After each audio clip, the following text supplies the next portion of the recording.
Neçə mərtə UZI ko'rigindən o'tishimiz kerak homiladorlik davrida. Testda ikki chiziq chiqqandan keyin homila borligini, ya'ni matkani ichindami yoki tashqaridami tasdiqlash uchun birinchi UZIdan o'tamiz.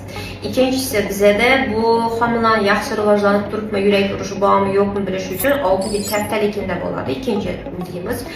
Uchinchisi уже skrining boshlanadi 11 haftaligidan 13 hafta plus 6 kun orasida o'tiladi. Bunda xromosom kasalliklari risk bormi, yo'qmi buni bilishimiz shart. İkinci skriningimiz ise bizde 18 hafta bilan 22 haftaligida bo'ladi. Bu skrining içinde echo ko'rigi bo'lishi shart. Ya'ni homilani yurak nuqsonlari bormi, yo'qmi. Keyingisi ise bizde Doppler 25-26 haftaligida уже Dopplerimiz boshlanadi. Birinchi Dopplerimiz, ikkinchi Dopplerimiz esa 33-34 haftaligida o'tilishi kerak.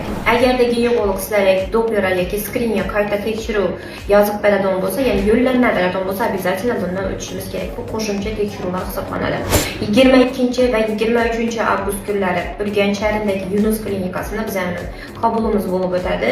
Men o'zim shaxsan qabul olib boraman, diagnostika etamiz. Записать uchun esa Yunus klinikasiga murojaat etishingiz mumkin yoki pastdagi nomerlarga o'zingizning joyingizni bilan tekshirishingiz mumkin.